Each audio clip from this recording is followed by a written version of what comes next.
सलमान खान कौन सी खेत की मूली है कि आज उन पर कोई कार्रवाई सरकार नहीं करती? आंध्र की, महाराष्ट्र की सरकार कार्रवाई नहीं करती है। आप जो सुनने वाले हैं वो शायद आपकी की जिंदगी का सबसे बड़ा शौक होने वाला है।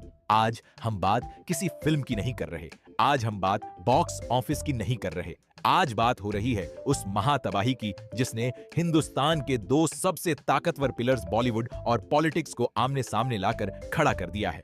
सोचिए, बस एक बार सोचिए, ऐसा क्या हुआ होगा उस रात अंधेरे में कि योगी आदित्यनाथ, वो नाम जिससे अच्छे अच्छों की रूह कांप जाती है, उन्होंने सीधा मुंबई पुलिस कमिश्नर को फोन मिला दिया। ऐसा क्या देख लिया काजोल ने जो हमेशा शांत रहती हैं कि उन्होंने अपने करियर, अपने पति अजय देवगन की रेपुटेशन सब कुछ दांव पर लगा दिया। और सबसे बड़ा सवाल, सलमान खान और शाहरुख खान, वो दो शेर जो एक जंगल में मुश्किल से रहते हैं, वो अचानक एक साथ आ गए एक ही मकसद के लिए, बैटल ऑफ गलवान। लोग कह रहे हैं यह एक मूवी है, मैं कहता हूं यह एक टाइम बॉम्ब है, एक ऐसा बॉम्ब जिसका टाइमर योगी आदित्यनाथ ने रोक रखा है और जिसका ट्रिगर सलमान खान के हाथ में है।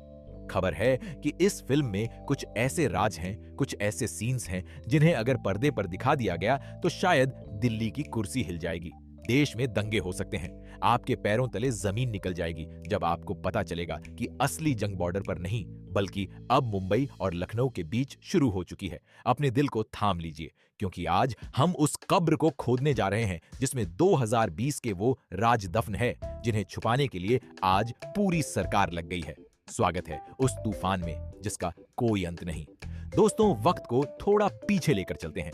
15 अगस्त देशभक्ति का दिन, सब कुछ नॉर्मल था, लेकिन ठीक दोपहर 12 बजे इंटरनेट पर एक धमाका होता है।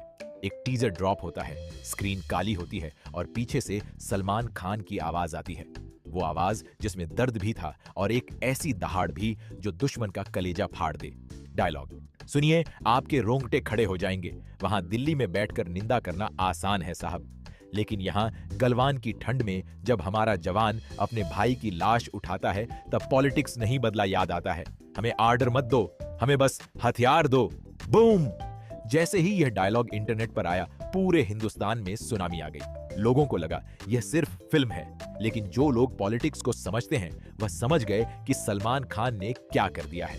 उन्होंने सीधा सिस्टम को नंगा कर दिया था। उन्होंने वो कह दिया था जो आज तक किसी न्यूज एंकर की बोलने की हिम्मत नहीं हुई। लेकिन असली खेल तो टीजर के बाद शुरू हुआ। लखनऊ चीफ मिनिस्टर आवास।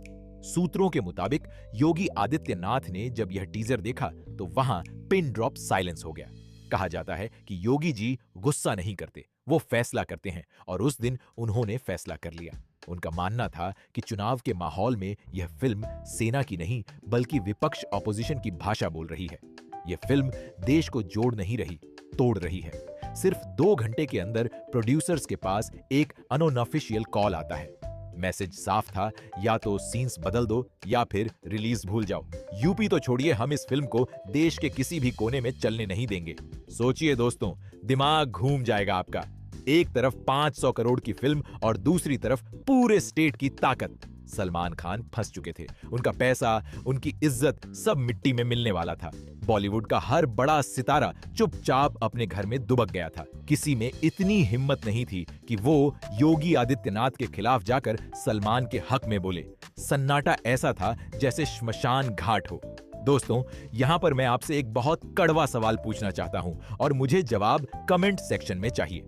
अपने दिल पर हाथ रखकर बताइए, क्या एक कलाकार को हक है कि वह सच दिखाए, भले ही वह सच सरकार को कड़वा लगे, या फिर देश की शांति के नाम पर सच को दबा देना चाहिए? अगर आपके अंदर का हिंदुस्तानी अभी भी जिंदा है तो इस वीडियो को अभी लाइक कीजिए और कमेंट में लिखिए जय हिंद। मैं देखना चाहता हूं कि आज मेरी ऑडियंस किसके साथ खड़ी है, पावर के साथ या सच के साथ। अगर इस वीडियो पर 50,000 लाइक्स आए तो मैं समझूंगा कि आप लोग डरने वालों में से नहीं हैं। तोड़ दीजिए लाइक बटन को। जब बॉलीवुड के हीरोज नामर्द बन चुके थे तब एंट्री होती है एक शेरनी की, काजोल। काजोल का इस कंट्रोवर्सी से कोई लेना देना नहीं था। अजय देवगन के बीजेपी के साथ अच्छे रिश्ते हैं। काजोल चाहती तो चुप रह सकती थी, लेकिन जब उन्होंने देखा कि उनके दोस्त सलमान को चारों तरफ से घेर लिया गया है, उनसे रहा नहीं गया। एक फैशन इवेंट में मीडिया ने उन्हें घेर लिया। सवाल पूछा गया, मैम गलवान मूवी बैन होने वाली है, आपका क्या कहना है? पीआर टीम ने इशारा किया, नो कमेंट्स। लेकिन काजोल ने माइक छीन लिया। उन्होंने जो कहा वो आज इतिहास बन चुका है। उन्होंने कहा, गलवान पर राजनीति वो लोग करते हैं जिन्होंने कभी बॉर्डर नहीं देखा। सलमान ने वह दर्द महसूस किया है। अगर सच बोलना बगावत है तो हाँ, हम बागी हैं। रोक सको तो रोक लो तबाही। इस बयान ने सोशल मीडिया पर आग लगा दी। योगी जी के सपोर्टर्स ने काजोल को ट्रोल करना शुरू कर दिया। #बॉयकॉट काजोल ट्रेंड होने लगा। कहा गया कि अजय देवगर्दी फिल्मों को भी बैन करो, लेकिन काजोल की आंखों में डर नहीं था। लेकिन दोस्तों, असली झटका तो अब लगने वाला था। काजोल के इस बयान के बाद योगी एडमिनिस्ट्रेशन ने एक्शन लेने की ठान ली। खबर आई कि फिल्म की रिलीज डेट को इंडेफिनिट होल्ड पर डाल दिया गया है। ऐसा लगा कि अब सब खत्म, गेम ओवर, सलमान हार गए। लेकिन शायद योगी जी भूल गए थे कि पिक्चर अभी बाकी है। अंधेरा होने वाला था और अंधेरे में ही बादशाह निकलता है। अब जो मैं बताने जा रहा हूं वो किसी अखबार में नहीं छपा। यह खबर हमारे अंडरकवर सोर्सेस से आई है। इस खबर को सुनकर आप हिल जाओगे। रात के 3 बजे मुंबई की सड़कें सो रही थीं, लेकिन बंदरा में शाहरुख खान के बंगले मन्नत का गेट खुलता है। एक काली गाड़ी तेजी से निकलती है और सीधा गैलेक्सी पहुंचती है। गाड़ी से कौन उतरा? शाहरुख खान। दोनों के बीच पूरी रात मीटिंग चली। कहा जा रहा है कि शाहरुख ने सलमान से कहा, तू अकेला नहीं है, तूने फिल्म बनाई है, मैं उसे दुनिया को दिखाऊंगा। शाहरुख ने अगले ही दिन अपनी कंपनी रेड चिल्लीज को ऑर्डर दिया कि इस फिल्म की डिस्ट्रीब्यूशन राइट्स खरीद लो। इसका मतलब समझते हैं आप? इसका मतलब है शाहरुख ने सीधा योगी आदित्यनाथ को चैलेंज कर दिया। शाहरुख का मैसेज क्लियर था, अगर फिल्म रोकनी है तो पहले मुझसे टकराना पड़ेगा। यह अब सिर्फ एक फिल्म की लड़ाई नहीं थी दोस्तों, यह ईगो की लड़ाई बन गई थी। योगी वर्सेस द खान। एक तरफ सत्ता का बुलडोजर, दूसरी तरफ स्टारडम का पहाड़। टकराव ऐसा होने वाला था कि बॉलीवुड की नींव हिलने वाली थी। लेकिन योगी आदित्यनाथ ने जो पलटवार किया, उसने तीनों खंस की बोलती बंद कर दी। दोस्तों, क्या आप जानना चाहते हैं कि योगी जी ने बदले में ऐसा क्या किया कि शाहरुख को भी फोन करके माफी मांगनी पड़ी? क्या आप जानना चाहते हैं कि फिल्म के क्लाइमेक्स में ऐसा क्या है जिसे हटाने के लिए सरकार करोड़ों रुपए देने को तैयार है? हमारे पास उस सीक्रेट ऑडियो टेप की जानकारी है जो लीक हो चुकी है, लेकिन वो सुनाने से पहले मुझे आपका एक वादा चाहिए। अगले पार्ट में मैं जो बोलूंगा वो सुनकर आपका दिमाग फ्यूज हो जाएगा। वीडियो को छोड़ने की गलती मत करना, क्योंकि अगर आपने अगला हिस्सा मिस कर दिया तो आप इस साल की सबसे बड़ी कॉन्स्पिरेसी को कभी नहीं समझ पाएंगे। जुड़े रहिए, क्योंकि असली धमाका अब होने वाला है। आखिर योगी सरकार इस फिल्म से इतना डर क्यों रही है? हमने गहराई में जाकर पता लगाया। पता चला है कि फिल्म में 1962 और 2020 को कनेक्ट किया गया है। फिल्म में एक सीन है जहां एक कैरेक्टर जो एक बड़ा नेता दिखाया गया है, वो फोन पर चाइना के डिप्लोमेट से बात कर रहा है। डायलॉग कुछ ऐसा है, इलेक्शन आ रहे हैं, बॉर्डर पर थोड़ा शोर मचा दो, वोट हमें मिल जाएंगे, लेकिन ध्यान रहे जंग नहीं होनी चाहिए, सिर्फ जंग का दिखावा होना चाहिए। बाप रे बाप, सोचिए अगर यह सीन सिनेमा हॉल में चल गया तो क्या होगा? लोग सड़कों पर उतर आएंगे। यह सीन सीधा इशारा करता है कि हमारे जवानों की शहादत सिर्फ पॉलिटिक्स के लिए थी। यही वो डर है जिसकी वजह से योगी आदित्यनाथ ने कहा कि यह फिल्म मेरे स्टेट में रिलीज नहीं होगी।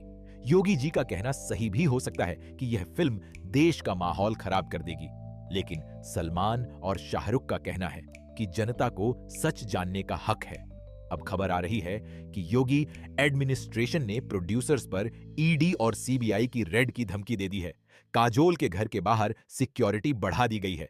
शाहरुख के प्रोडक्शन हाउस को नोटिसेस भेजे जा रहे हैं। चारों तरफ से घेरा डाल दिया गया है। ऐसा लग रहा है जैसे कोई जंग चल रही हो, लेकिन सलमान खान पीछे हटने को तैयार नहीं है। उन्होंने कहा है, मैं फिल्म रिलीज करके रहूंगा, चाहे मुझे खुद रोड पर खड़ा होकर सीढ़ी बेचनी पड़े। अब स्थिति यह है दोस्तों, अगली 48 घंटे फैसला करेंगे। एक तरफ योगी जी का गुस्सा है जो महा तबाही मचा सकता है, दूसरी तरफ शाहरुख और सलमान की जिद है जो सब कुछ कुर्बान करने को तैयार है। क्या योगी जी फिल्म को बैन करवा पाएंगे, या खान अपनी स्टार पावर से सिस्टम को हरा देंगे, या फिर कुछ ऐसा होगा जिसकी उम्मीद किसी को नहीं है?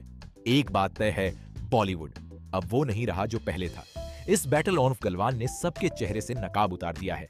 मैं आपसे एक आखिरी बात कहना चाहता हूं, हम इस मुद्दे पर नजर बनाए हुए हैं। जैसे ही कोई नया अपडेट आएगा, जैसे ही वह लीक्ड क्लिप हमारे हाथ लगेगी, हम सबसे पहले आपको दिखाएंगे।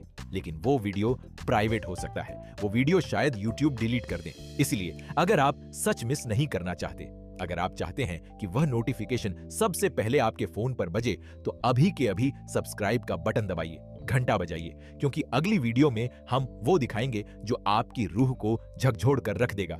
शेयर कीजिए इस वीडियो को हर उस हिंदुस्तानी को जिसे बॉलीवुड और पॉलिटिक्स का गंदा खेल समझना है। कमेंट में लिखिए #शटग रिलीज गलवान या #शटैग बैन गलवान। अपना पक्ष चुनिए। मैं मिलूंगा आपसे अगली वीडियो में एक नए विस्फोट के साथ। तब तक के लिए सतर्क रहिए, क्योंकि खेल अभी शुरू हुआ है। जय हिंद।